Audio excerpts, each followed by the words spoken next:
এক বছরের নিচে ও ৬৫ বছরের বেশি বয়সী নাগরিকদের বিনামূল্যে স্বাস্থ্যসেবা দেবে সরকার। সিন্ডিকেট ভেঙে সর্বোচ্চ সেবা নিশ্চিতের আশ্বাস। মার্চে চালু হচ্ছে কলকাতা, ঢাকা, গুয়াহাটি যাত্রীবাহী জাহাজ চলাচল। দুদেশের পর্যটন ও অর্থনীতিতে নতুন সম্ভাবনা। নৌ বন্দরগুলো ঢেলে সাজানোর উদ্যোগ। এবং দেশব্যাপী বিরাজ করছে উপজেলা নির্বাচনের আমেজ। নেতাকর্মীদের মধ্যে চাঙ্গা ভাব। যোগ্য ব্যক্তিকে চেয়ারম্যান হিসেবে দেখতে চান ভোটাররা।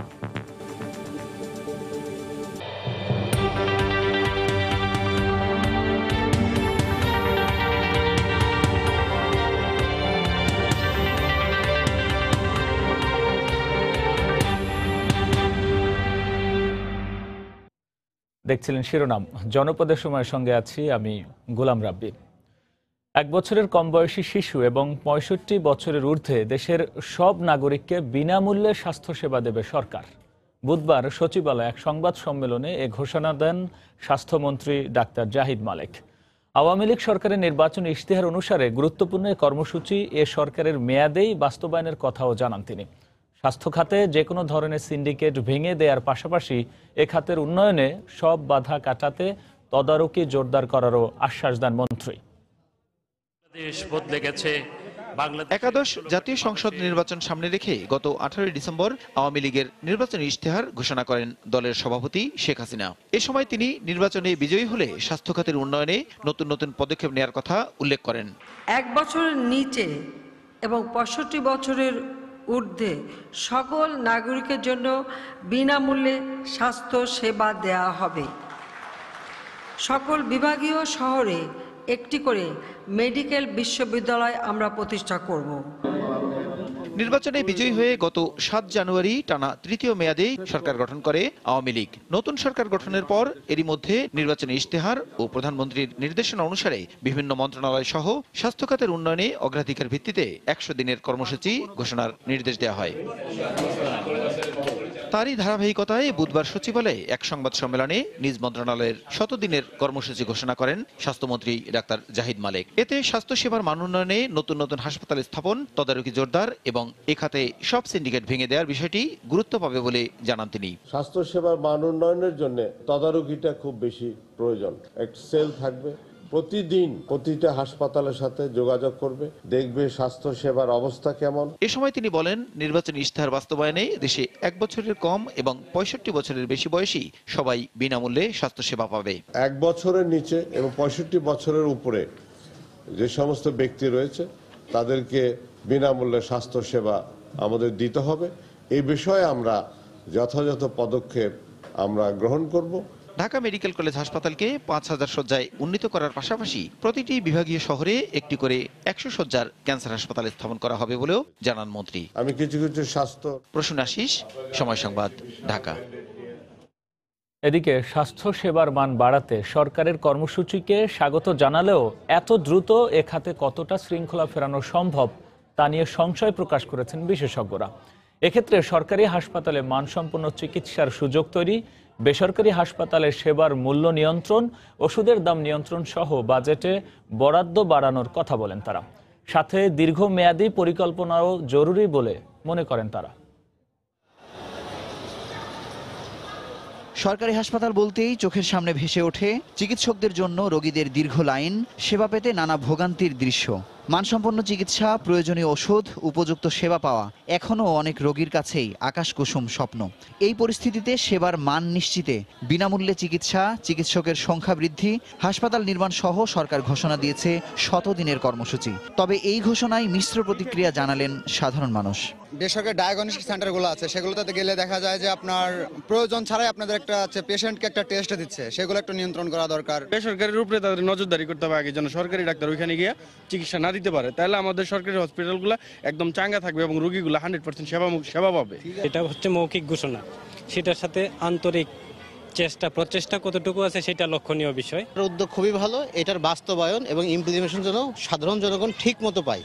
সেবার মান কতটুকু ফেরানো সম্ভব তা নির্ভর করছে স্বাস্থ্য মন্ত্রণালয়ের পরিকল্পনা ও আন্তরিকতার উপর, এমনটাই মনে করছেন এই বিশেষজ্ঞ চিকিৎসক। সুচিন্তিতভাবে কিছু পলিসি বাস্তবায়ন করা উচিত। আসলে আমরা যদি সেই ধারাবাহিকতাগুলো রাখি, যে আগের পলিসি স্ট্র্যাটেজি সেগুলো যদি কোনো বদলাতেও হয় বর্তমান প্রেক্ষাপটে, তাহলে সেগুলো সুন্দর করে রিভিউ করে আমরা যদি কাজে নামি, তাহলে এইখানে যে অগ্রাধিকারের কথা বললেন সেখানে অনেকগুলোই রয়েছে যেগুলো হয়তো যে অগ্রাধিকার ভিত্তিতে শর্ট টার্মে অথবা মধ্যমেয়াদে অথবা দীর্ঘমেয়াদে এইভাবে বিষয়গুলোকে ভাগ করে কাজগুলো করতে পারলে সবচেয়ে ভালো হয়।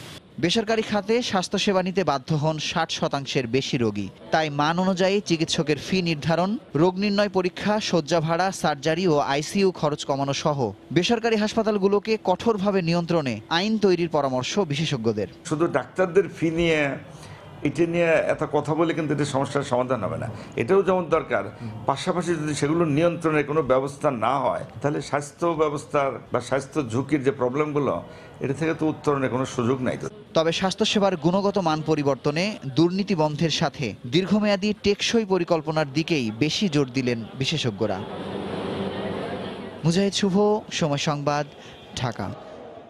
এবার নৌপথে ভারত যাওয়ার সুযোগ পেতে যাচ্ছেন বাংলাদেশিরা। আগামী মার্চে কলকাতা থেকে বাংলাদেশ হয়ে আসামের গুয়াহাটি পর্যন্ত জাহাজে যাত্রী চলাচল শুরু হবে। আর এতে শুধু যোগাযোগ ব্যবস্থায় উন্নতি নয়, আরামদায়ক এ ভ্রমণ দুদেশের পর্যটন ও অর্থনীতিতে খুলবে নতুন দুয়ার।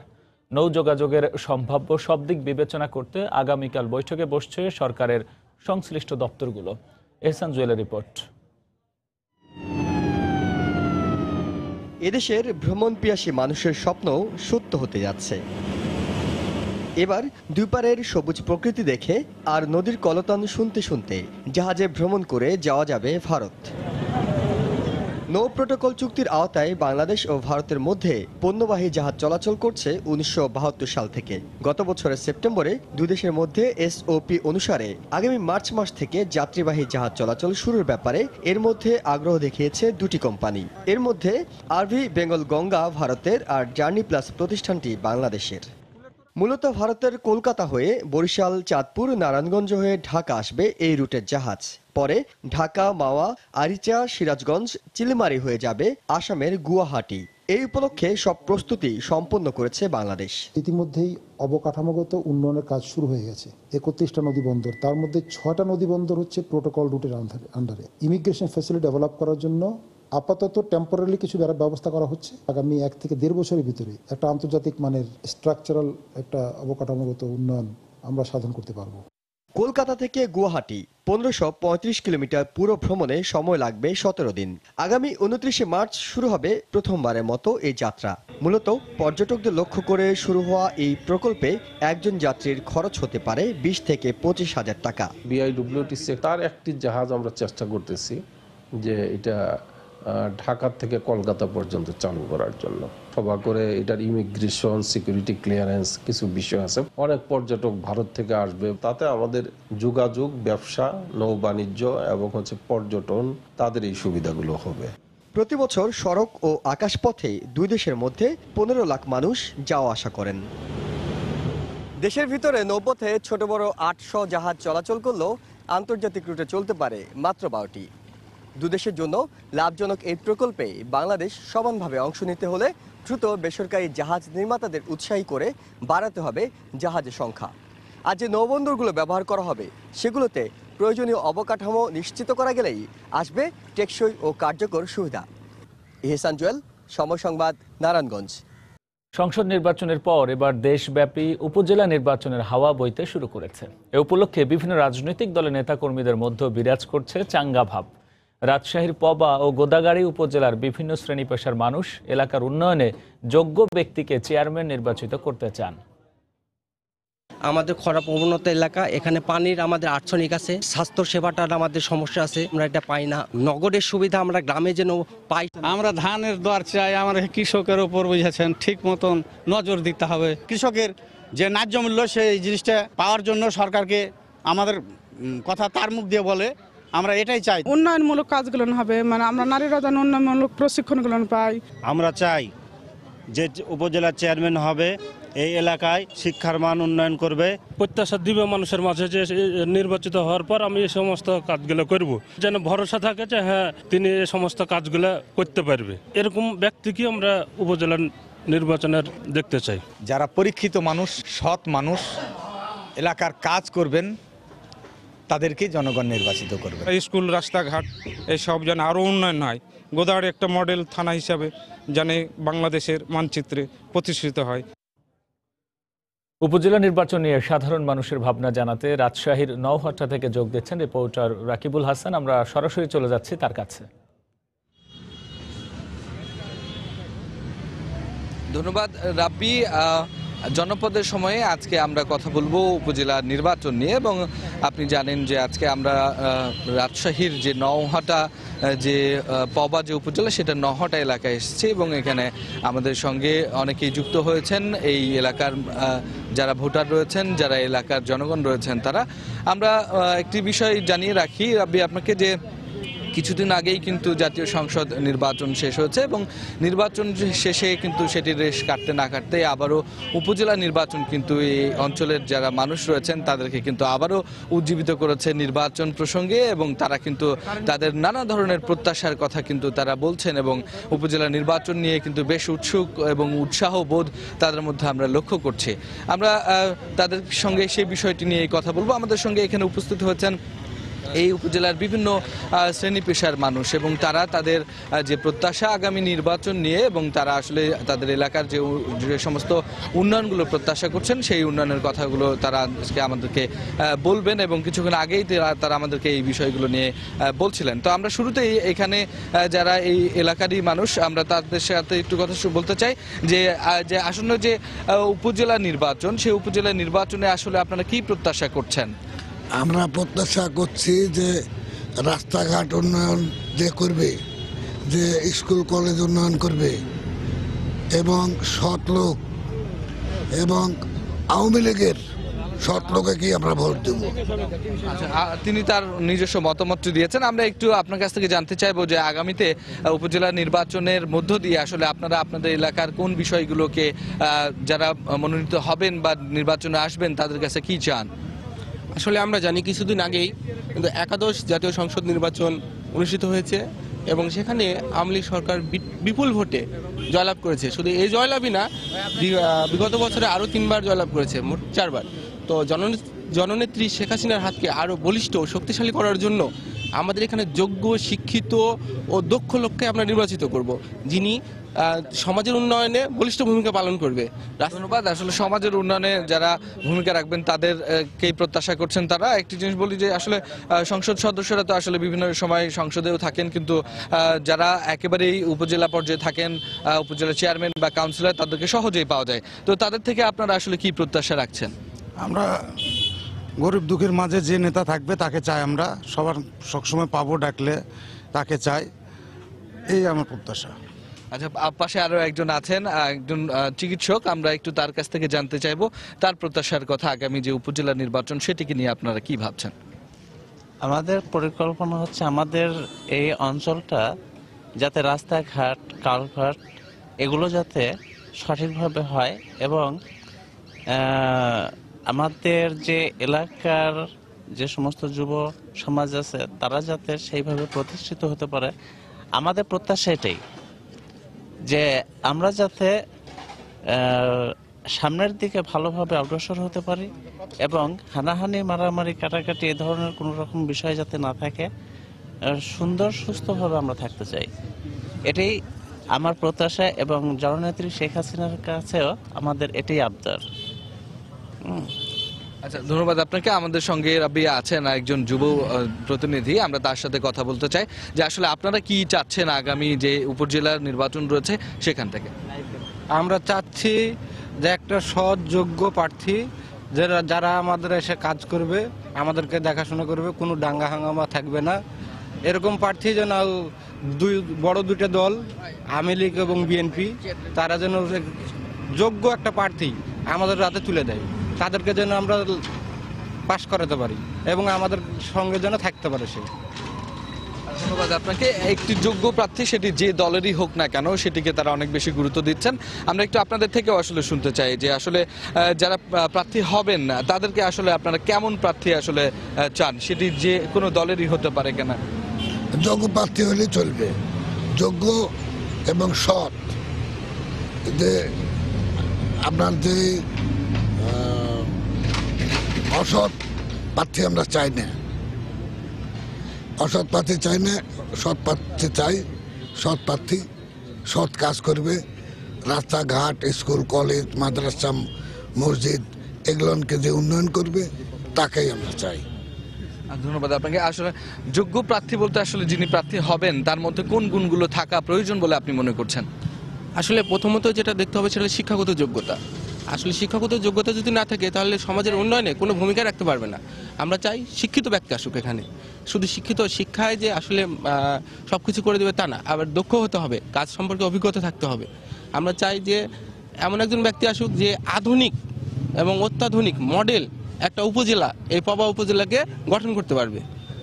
সেই শুধু এই মডেল এই উপজেলা বাংলাদেশের একটা আদর্শ মডেল উপজেলা হিসেবে থাকবে। এখানে রাস্তাঘাটের উন্নয়ন থাকবে, শিক্ষার উন্নয়ন থাকবে, সামাজিক, পেশাজীবী, কৃষক, শ্রমিক সকলের উন্নয়নে বলিষ্ঠ ভূমিকা পালন করবে। শুধু তাই নয়, এই সমাজের উন্নয়নে যে স্যাটেলাইট, আমি চাই যেন এই উপজেলার প্রতিটা বিদ্যালয়ে আধুনিকায়নের মাধ্যমে যে যোগাযোগ প্রযুক্তি, অত্যাধুনিক যোগাযোগ প্রযুক্তির একটা ব্যবস্থা করতে, যাতে এই তরুণ সমাজের যে ছাত্রছাত্রীরা আসছে, উদীয়মান ছাত্রছাত্রীরা, তারা যেন এই আধুনিক সমাজ সম্পর্কে জানতে পারে। ইন্টারনেটের ব্যবহার, কম্পিউটারের ব্যবহার, তথ্য প্রযুক্তির যে একটা গতি, সে গতি যেন তাদের মাঝে আসে। সেই প্রত্যয় আমরা ব্যক্ত করি যে আগামী উপজেলা নির্বাচন পরিষদে যিনি নির্বাচিত হবেন তার কাছ থেকে। ধন্যবাদ আপনাকে। স্থানীয় সরকার উন্নয়নের ক্ষেত্রে নানা ধরনের ভূমিকা রাখে। আমাদের সঙ্গে একজন চিকিৎসক আছে, আমরা একটু জানতে চাই যে আসলে এখানে কমিউনিটি ক্লিনিক সহ বিভিন্ন ধরনের সেবা প্রতিষ্ঠানও থাকে। আপনারা তাদের থেকে এই বিষয়ে কোনো ধরনের প্রতিশ্রুতি বা কোনো ধরনের প্রত্যাশা আপনারা রাখছেন কিনা? যে এখানে রাখা হচ্ছে, এখানে আমাদের ইউনিয়ন পর্যায়ে যে সমস্ত কমিউনিটি ক্লিনিকগুলো আছে সে সমস্ত ক্লিনিকগুলোতে দেখা যাচ্ছে পরিবার পরিকল্পনা থেকে শুরু করে শিশুদের, বাচ্চাদের যে টিকা দেওয়ার বিষয়গুলো, তারপরে আপনার বাড়ি বাড়িতে গিয়ে স্বাস্থ্যকর্মীর মাধ্যমে যে সমস্ত চিকিৎসা দেওয়া হচ্ছে বা তাদের স্বাস্থ্য পরীক্ষা নিরীক্ষা করা হচ্ছে, হ্যাঁ, এগুলো তো চলছে। আমাদের আরও পদক্ষেপ এরকম যে আমরা যেন এর থেকে আরও কিছু ভালোভাবে তাদের চিকিৎসা, তারপরে পরিবার পরিকল্পনা বিষয় যে সমস্ত বিষয়গুলো, এগুলো যাতে আরও ভালোভাবে হয় এর চেষ্টা আমাদের মধ্যে আছে এবং আমরা সেইভাবেই ভবিষ্যতে আগায় যাচ্ছি। আচ্ছা, রাস্তাঘাট বা অবকাঠামোগত উন্নয়নের ক্ষেত্রে নানা বিষয় থাকে। আমরা একটু আপনার কাছ থেকে জানতে চাইবো যে আসলে এই ধরনের কি ধরনের উন্নয়ন আপনারা প্রত্যাশা করছেন আগামী দিনে?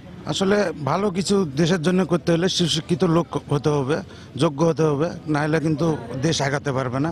আমাদের উপজেলা এরিয়াটা অনেক বড়, অনেক অসমাপ্ত কাজ কাম আছে। সেরকম সৎ ব্যক্তি বা শিক্ষিত লোক আসি সে কাজটা সমাপ্ত করবে, এটাই আমাদের প্রত্যাশা। ধন্যবাদ আপনাকে। আসলে উপজেলাগুলো তো, এবং আমরা দেখেছি যে আসলে একটি কৃষি নির্ভর একটি এলাকা, এবং সেখানে কিন্তু কৃষি বিষয়েও কিন্তু নানা ধরনের প্রত্যাশা আসলে স্থানীয় সরকারের কাছ থেকে থাকে। তো একটু, যেহেতু আপনি একজন যুব প্রতিনিধি, আমি একটু জানতে চাই যে আসলে আপনারা কি চাচ্ছেন এই ক্ষেত্রে স্থানীয় সরকারের কাছ থেকে? স্থানীয় সরকারের কাছে চাওয়ার সেরকম কিছু নাই। আমাদের এলাকার রাস্তাঘাট ভালোভাবে থাকবে এবং সবাই সঙ্গে মিলেমিশে থাকবে, এটাই আমাদের আশা। তারা যেন কোনো দাঙ্গা হাঙ্গামার মধ্যে না যায় এবং সুশিক্ষিত একজন ব্যক্তি চাই। ধন্যবাদ। আমরা একটু শেষের দিকে চলে এসেছি। আমরা একটু জানতে চাইবো আবারও আপনার কাছ থেকে যে আসলে সর্বশেষ আসলে আমরা নির্বাচন দেখেছি এবং একটি উন্নয়নের ধারা একটি অব্যাহত রয়েছে বলে নানান জায়গায় আমরা শুনেছি। একটু এই নির্বাচন থেকে আসলে আগামী দিনে আপনারা কি প্রত্যাশা করেন, যারা আসবেন তাদের কাছ থেকে আপনারা সর্বশেষ আসলে কি চান মোটা দাগে? অগ্লানি চাই। আর আমাদের এই কৃষি খাতে যেসব লোক নিয়োগ দেওয়া আছে, আরও কিছু লোক লাগে সেখানে নিয়োগ দিয়ে ধানের গবেষণা, পাটের গবেষণা, এসব কাজগুলো দিক, তাহলে আমাদের উন্নতি হবে। আবার এইখানে আপনার কমিউনিটি ক্লিনিক এগুলো আরও 2-4টা বাড়াই দিতে হবে।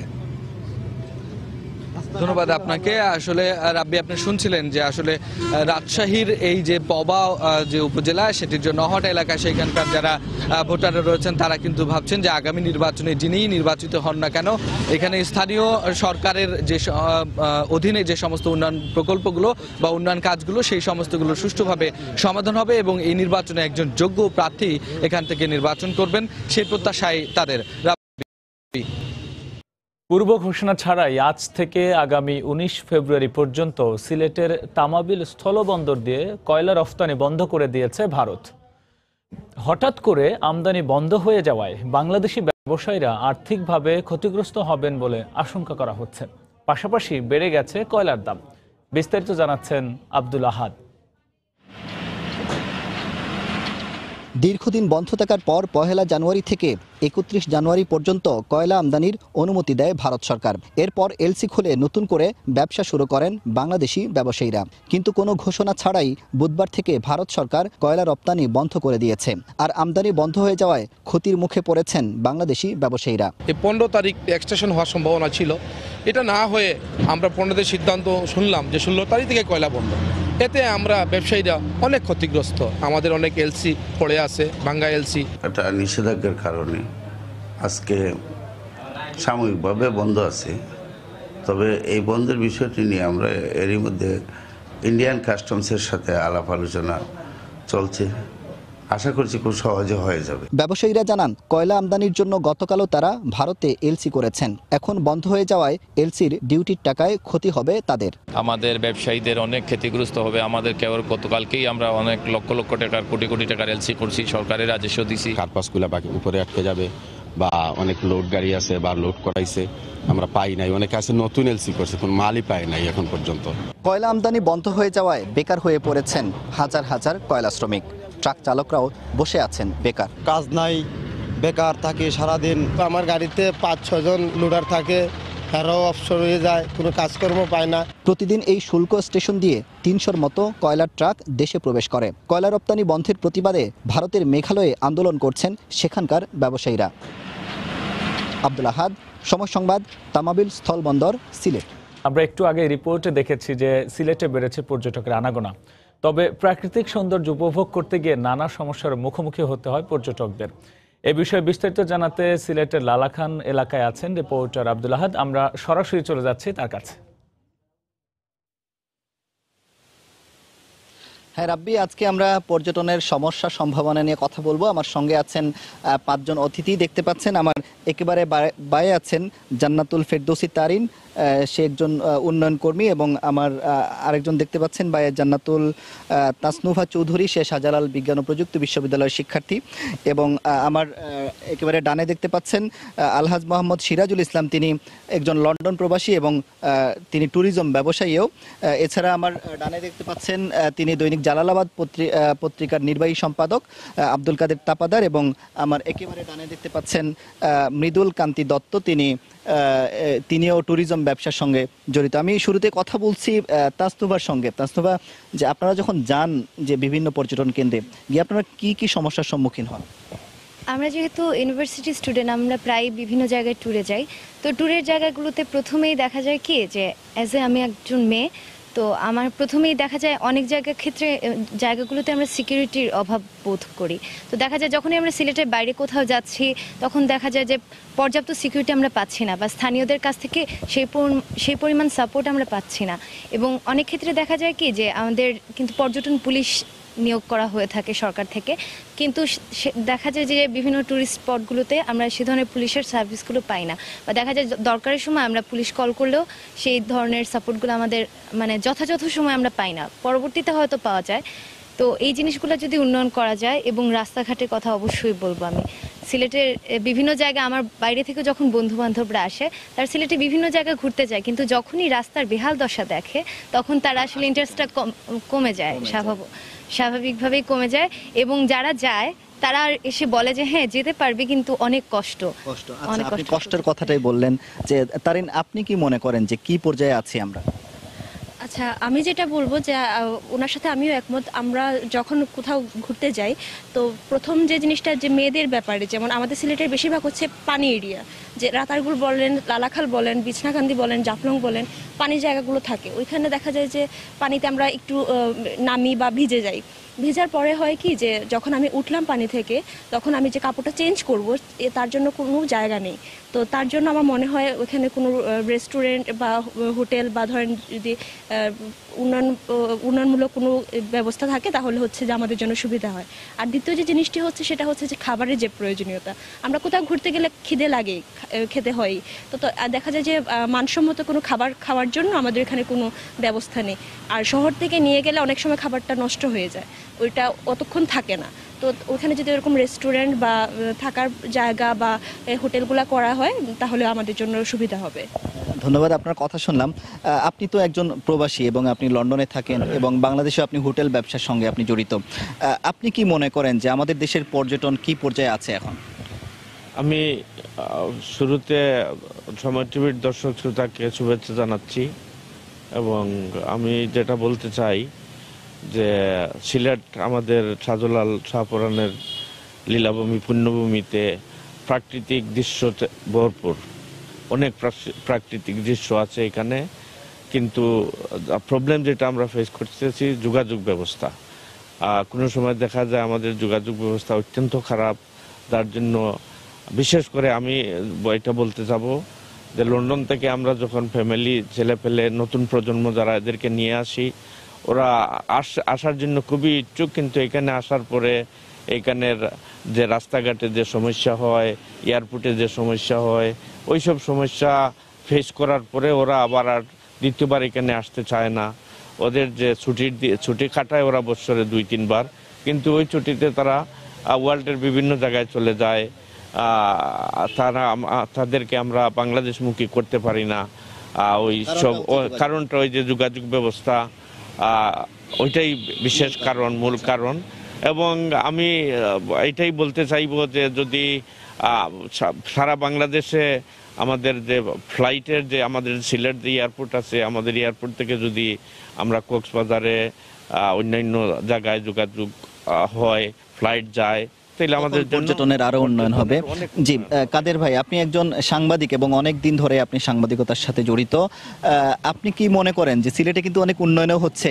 হ্যাঁ, উনি যে যোগাযোগের ব্যবস্থার কথা বললেন, তামাবিল সড়কের কাজ হচ্ছে, ওইদিকে ভোলাগঞ্জ সড়কের কাজও প্রায় শেষের পথে। আপনি কি মনে করেন যে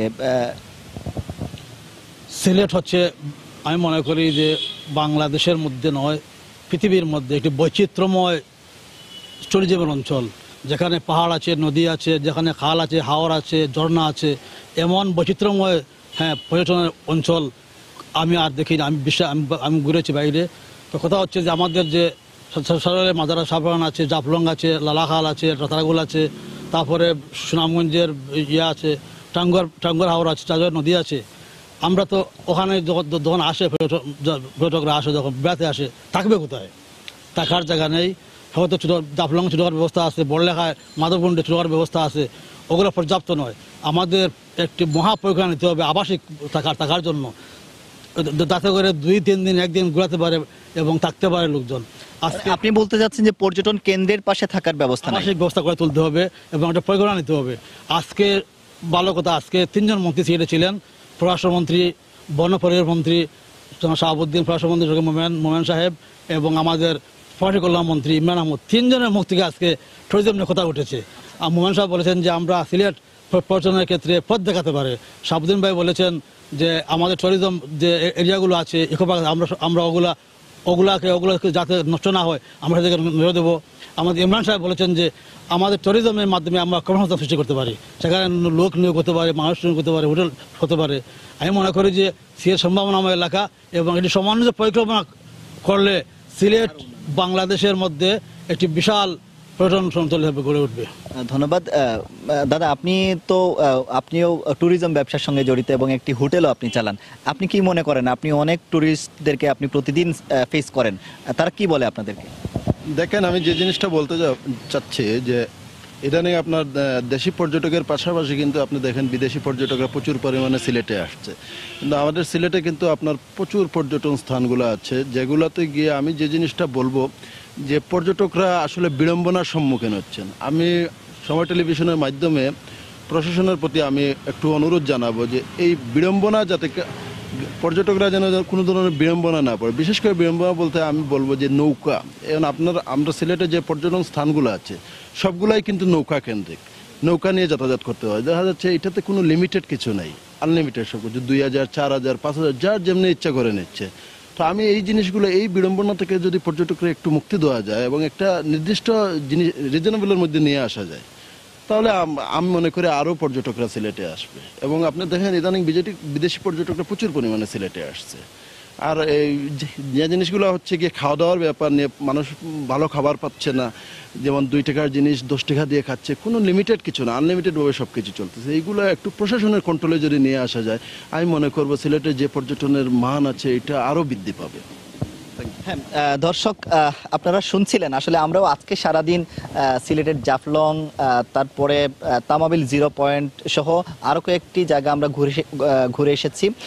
আমরা সেখানেও পর্যটকদের সঙ্গে কথা বলেছি, তারা বলছেন যে যাতায়াতের দুর্ভোগটা তাদের সবচেয়ে বেশি হচ্ছে এবং নৌকা ভাড়াটা বেশি। এবং এখান থেকেও কিন্তু কথাগুলো উঠে আসছে, তারা বলছেন সেখানে খাবারের কোনো ব্যবস্থা নেই এবং সেখানে ট্যুরিজম পুলিশকেও পাওয়া যায় না, ট্যুরিস্ট পুলিশ যেটা নিয়োগ থাকার কথা সেখানে পাওয়া যায় না। এবং সিলেটে গাড়ি ভাড়াও অনেক বেশি এবং যে পর্যটন কেন্দ্রের পাশে সেখানেও থাকার কোনো ব্যবস্থা নাই। তারা বলছেন যে এই বিষয়গুলো সমাধান যদি করা যায় তবে দেশি বিদেশি অনেক পর্যটক সিলেটে আসবেন এবং এখানকার আর্থসামাজিক উন্নয়ন হবে। এই ছিল রাব্বি আমার কাছে সবশেষ খবর। সিলেটের পর্যটনের নানা বিষয় নিয়ে কথা বলতে যুক্ত হয়েছিলেন রিপোর্টার আব্দুল আহাদ। পর্যটন মৌসুমে পর্যটকদের হয়রানি রোধে মাঠে নেমেছে কক্সবাজার জেলা প্রশাসন। বুধবার সৈকত এলাকায় অভিযান চালিয়ে অতিরিক্ত ভাড়া আদায় ও পচা বাসি খাবার রাখার দায়ে 25টি হোটেল, রিসোর্ট ও রেস্টুরেন্টকে জরিমানা করেছেন ভ্রাম্যমাণ আদালত। পর্যটকদের অভিযোগ, পর্যটন মৌসুম আসলেই কক্সবাজার এসে তাদের নানাভাবে হয়রানির শিকার হতে হয়। এ অভিযান অব্যাহত থাকবে বলে জানিয়েছে প্রশাসন। সুজাউদ্দিন রুবেলের তথ্য, মোহাম্মদ ফরাজের ছবি নিয়ে রিপোর্ট। পর্যটন নগরী কক্সবাজার। শীত মৌসুম আসলে এখানে প্রতিদিনই ছুটে আসেন হাজার হাজার পর্যটক, আর তাদের থাকার ও খাবারের জন্য গড়ে উঠেছে 4 শতাধিক হোটেল, মোটেল, রিসোর্ট ও 2 শতাধিক রেস্টুরেন্ট। কিন্তু পর্যটন মৌসুম আসলেই বেপরোয়া হয়ে ওঠে এসব হোটেল, মোটেল, রিসোর্ট ও রেস্টুরেন্টগুলো। অতিরিক্ত ভাড়া আদায় সহ রয়েছে নানা অভিযোগ। সরকার নির্ধারিত কোনো মেনু নাই, যার কারণে বার্গেনিংটা আমাদের করতে হচ্ছে। হোটেল ভাড়া নিতেছে, যে জায়গায় 1800 টাকা ভাড়া, এই জায়গায় 3000 টাকা নিতেছে। আমরা টুরিস্ট, আমরা ঘুরতে আসি, কারণ ওরা আমাদেরকে দেখেই যা পারে নিয়ে নেয়। এসব অভিযোগের প্রেক্ষিতে প্রশাসনের 3টি টিম সৈকতের নিরিবিলি, সুগন্ধা ও কলাতলি পয়েন্টে অভিযান চালায়। অতিরিক্ত ভাড়া আদায় করায় 15টি হোটেল ও রিসোর্ট এবং অস্বাস্থ্যকর পচা বাসি খাবার রাখার দায়ে 10টি রেস্টুরেন্টে জরিমানা করা হয়। পর্যটন মৌসুমে এই অভিযান অব্যাহত থাকবে বলে জানানো হয়। পর্যটকরা যেখানে থাকছেন তাদের মূল্য তালিকা প্রদর্শন করা নাই। রেস্টুরেন্ট যেগুলো রয়েছে অস্বাস্থ্যকর পরিবেশে তারা খাবার পরিবেশন করছেন। একই সাথে আমরা অভিযোগ পেয়েছি যে অনেকগুলো হোটেল যারা অতিরিক্ত ভাড়া আদায় করছেন সেগুলোতেও আমরা মোবাইল কোর্টের মাধ্যমে জরিমানা আদায় করেছি। জেলা প্রশাসনের দেয়া তথ্য মতে অভিযানের প্রথম দিন জরিমানা আদায় করা হয়েছে 2,45,000 টাকা এবং আটক করা হয়েছে একজনকে। সময় সংবাদ, কক্সবাজার। এদিকে পর্যটন শিল্পের বিকাশে ঝালকাঠিতে গেস্ট হাউস নির্মাণ কাজের ভিত্তিপ্রস্তর স্থাপন করা হয়েছে। দুপুরে সদরের পেয়ারা গ্রাম খ্যাত ভীমরুলিতে ভিত্তিপ্রস্তর স্থাপনের আনুষ্ঠানিক উদ্বোধন করেন ঝালকাঠি 2 আসনের সংসদ সদস্য আমির হোসেন আমু। এ সময় তিনি জানান, ভাসমান পেয়ারা বাগান বিদেশি পর্যটকদের কাছেও আকর্ষণীয় হয়ে উঠেছে। প্রতি বছর দেশি বিদেশি পর্যটকরা আসেন ভাসমান পেয়ারার বাজার দেখতে। তাই এটি পর্যটন এলাকা হিসেবে গড়ার জন্য আধুনিক সুযোগ সুবিধা সম্পন্ন গেস্ট হাউস নির্মাণের উদ্যোগ নেওয়া হয়েছে। এটাকে একটি পর্যটন কেন্দ্রে রূপান্তরিত করবার প্রাথমিক পদক্ষেপ হিসাবে কতগুলি কার্যক্রম গ্রহণ করা হয়েছে এবং এই পরিকল্পনা নিয়ে আপনারা আন্তর্জাতিকভাবে বিদেশিদের কাছে একটা পরিচিতি লাভ করবেন। আপনাদের এই জায়গাটা একটা পরিচিতি লাভ হবে। তেভাগা আন্দোলনের অগ্রপথিক, মুক্তিযুদ্ধের সংগঠক ও বাংলাদেশের ওয়ার্কার্স পার্টির সাবেক সভাপতি কমরেড অমল সেনের 16তম মৃত্যুবার্ষিকী তার প্রতিকৃতিতে শ্রদ্ধা জানিয়েছেন বিভিন্ন রাজনৈতিক দলের নেতারা। দুপুরে রাজধানীর তোপখানা রোডের শহীদ রাসেল আহমেদ খান চত্বরে তার অস্থায়ী প্রতিকৃতিতে শ্রদ্ধা জানান দলের নেতা সহ অন্যান্য রাজনৈতিক, সামাজিক ও সাংস্কৃতিক সংগঠনের নেতাকর্মীরা। পাকিস্তান শাসনামলের ২৪ বছরের মধ্যে ১৯ বছরই তিনি কারাগারে কাটান। কমরেড অমল সেন ১৯১৪ সালের ১৯ জুলাই নড়াইলে জন্মগ্রহণ করেন। তিনি ২০০৩ সালের ১৭ জানুয়ারি বার্ধক্যজনিত কারণে ঢাকার একটি হাসপাতালে চিকিৎসাধীন অবস্থায় মৃত্যুবরণ করেন। এ পর্যায়ে শিরোনামগুলো জানিয়ে দিচ্ছে আরেকবার। ১ বছরের নিচে ও ৬৫ বছরের বেশি বয়সী নাগরিকদের বিনামূল্যে স্বাস্থ্য সেবা দেবে সরকার। সিন্ডিকেট ভেঙে সর্বোচ্চ সেবা দেয়া নিশ্চিতের আশ্বাস। মার্চে চালু হচ্ছে কলকাতা, ঢাকা, গুয়াহাটি যাত্রীবাহী জাহাজ চলাচল। দুদেশের পর্যটন ও অর্থনীতিতে নতুন সম্ভাবনা। নৌবন্দরগুলো ঢেলে সাজানোর উদ্যোগ। এবং পূর্ব ঘোষণা ছাড়াই ১৯ ফেব্রুয়ারি পর্যন্ত তামাবিল দিয়ে কয়লা রফতানি বন্ধ রেখেছে ভারত। শ্রমিকরা বেকার। একদিনে টন প্রতি দাম বেড়েছে ১৫০০ টাকা। এই ছিল এখনকার মতো। যে কোনো খবর পেতে ভিজিট করুন সময়নিউজ.tv। আপনার মোবাইলেও সময় সংবাদ দেখতে ও সকল খবর পেতে ডাউনলোড করুন সময় অ্যাপ। সঙ্গে থাকুন সময়।